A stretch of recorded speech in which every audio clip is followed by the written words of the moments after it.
We only have a couple of announcements that are just housekeeping things that I wanted to let you guys know about. A lot of questions about the CPE credits. So if we had you on the printed out sheet where we already had your email address, we'll be sending something out. If we didn't have you on the sheet, let one of us know so we can write down your email address. Okay, so like if you were walking and we didn't have you, or we didn't have you registered, we'd be able to get you something out for the CPE credits. And they're walking around now for the evals, so if you want a last chance to get into the raffle that we're about to have, fill out those evals and some tickets will be going around. Okay. And so there are 2 sheets. One of them was talk to the 5 vendors, and hopefully you had a chance to do that. If not, the longer eval form, just please let us know what you liked, what you'd like to see next time, any kind of feedback like that. We'd appreciate it. That gets you in for the Red Sox tickets. Okay, so we have also had a couple of questions about Lost and Found. Good luck with that. Apparently everyone has the same colored bag here, so yeah, so if you do find anything, drop it off at the desk to one of us and we'll do our best to get it to the rightful owner. And if you are the rightful owner and they're missing something, we'll do our best to match you up. Yep, make sure you have all your stuff with you when you go, because after we leave, we'll be kind of locking up and closing down. So if you do find out you're missing anything, just email us, Twitter us.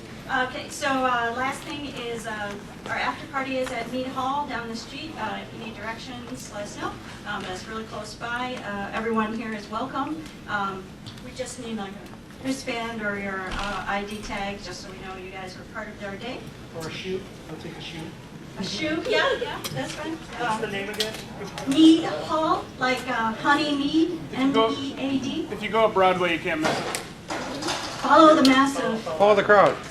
Look for the global sign or BSides strip wire bags. It has 2 terribly insecure keys as their logo. That'll be at 6, so we'll probably have like a half hour, 45 minutes before we get down to Mead Hall. So we've been asked about food. No, we bought the drinks. There'll only be like a couple of hors d'oeuvres, so try and get some food maybe between here and Mead Hall. Just lots of beer, apparently. Yeah, don't fall. Exactly. Okay. So is that it? Do we have the CTF yet? Yeah,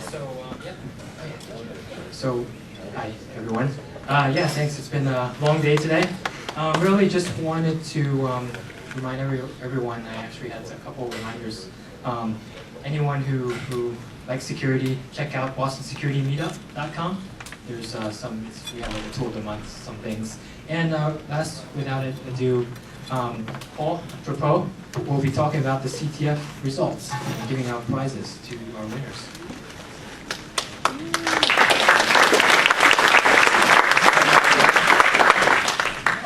So for those of you that don't know me, Paul Drapeau, I go by PDog77 on IRC or Twitter. I've been tweeting all day about the CTF event that we had here, and we were hiding in the room down the hall here playing music and doing CTF challenges, capture the flag challenges. So a lot of people put a lot of work into this event before today, and without them, something like that wouldn't have been possible, and it's really hard to see what individual contributions each one of them made. But they're my challenge authors, people out there that I've been bugging for weeks to say, build me a challenge for the CTF, get me the challenge now, is it tested, did we do it right, etc. So some of them were players as well, of something kind of different that I tried here, but quick recognition of some of those folks.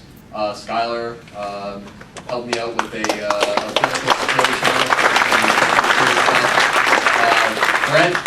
Brent Dukes did some Windows binary challenges, and Raise your hand, Brent. He's going to raise his hand again. And then 523, Ryan did some cryptography web stuff in the back. Jack Daniel helped me out with some BSides trivia. There were some fun trivia questions in there worth a couple of points. John Claudius, who I don't think is here, he helped me out with a network challenge that just, it blew my mind. It was awesome. I presented some stuff at Mass Hackers that he had done at DEF CON before, and said, I always wanted to make this into a CTF challenge, and this was when, a week and a half ago or something like that. And I said, okay, well, we have a CTF event, write it up. And he did, and it worked. No one solved it. So those are some great challenges. So let me just quickly talk about what we did, what was going on there for those of you that don't know what a CTF is and why one would do something like that. Basically, we did a Jeopardy-style CTF. It had various challenges worth various point values across multiple categories, and they're kind of the general categories of security stuff. There was some binary analysis and exploitation.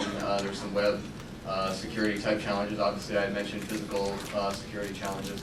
So competitors logged into the system, got access to a scoreboard that had these challenges listed out, and they could pick individual challenges, solve them for points.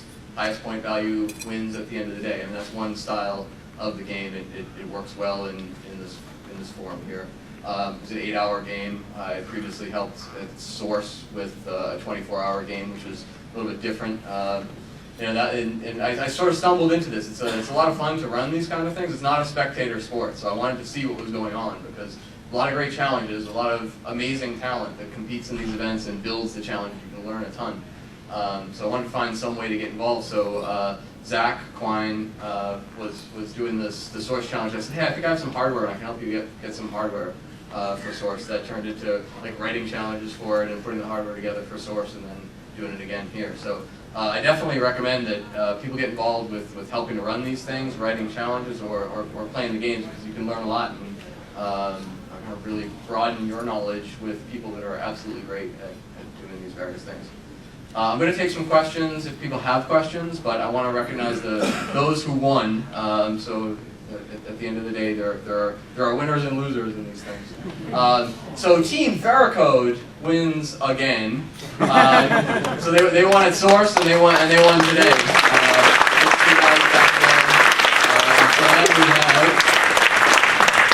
We have some books and some shot glasses, but we have a phone plug. To add to your set of accessories. Run, Brett. Second place, I've seen this guy play in 2 of these events now within a couple weeks, and he plays alone against people that are on teams, and he's always up there. So that's Brent Dukes. He took second place all on his own.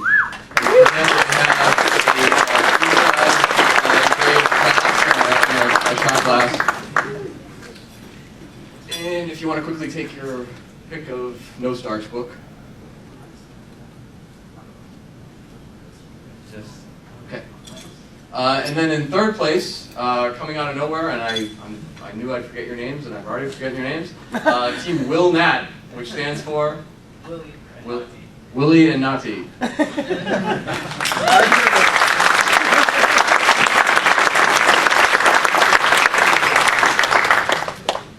So do I have a couple minutes? Yeah. Does anyone have any questions or want to talk about this in any certain direction? No? Oh. Are you going to publish the challenges or not?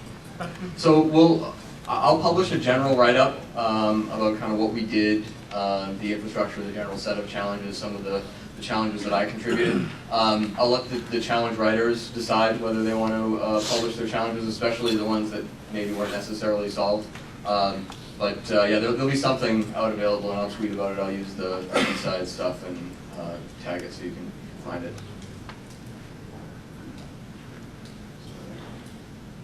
Yeah.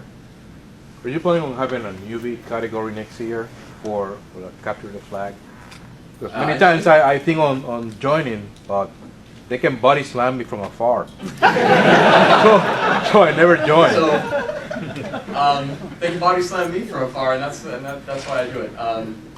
So what we thought about doing was maybe having a set of challenges that were sort of in a playground type area that was separate from the rest of the CTF network, where we had maybe kiosk machine type things where you could kind of walk up and see what's involved in solving a couple challenges and then decide whether you wanted to pop into the event. That was one idea that we kicked around. The challenges really did range, though, from what I would consider the very basic. Some keys were embedded in the source code of the scoreboard, for example.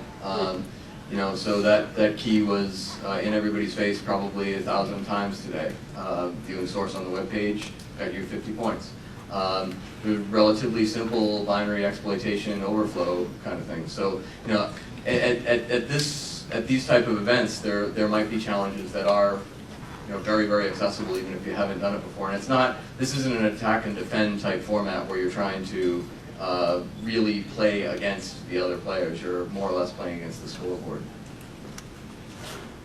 You consider using the year before challenges with the write-ups as hints along the way, if you want to get into it. Yeah, that's exactly a great idea for that. Using the year before's challenges or previous year's challenges with write-ups as hints. All right. Well, thank you very much. Had a lot of fun today. Thank you.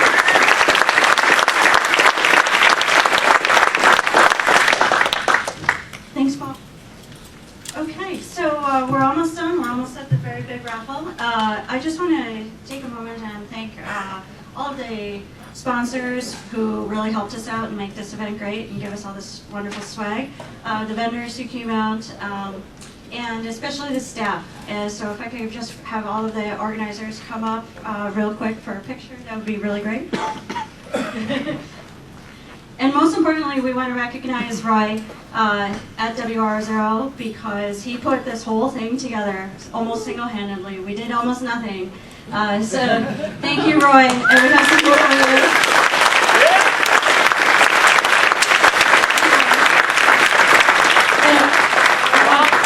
Before April 15th occurred, we would say this to Roy: be strong, breathe deep. Roy, thank you for...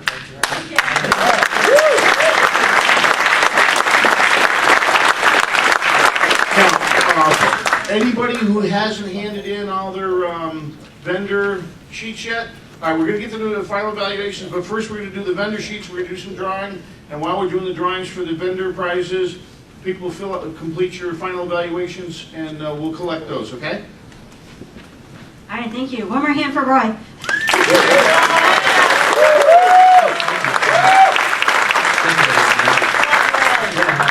I couldn't have done it without all of the organizers and volunteers. It took almost 1 year in the making, a lot of endless nights of non-sleeping, and also, yeah, it's a full-time job as well, another full-time job. But again, I want to thank all the sponsors, thank actually everyone for coming, and yeah, definitely, thank you very much.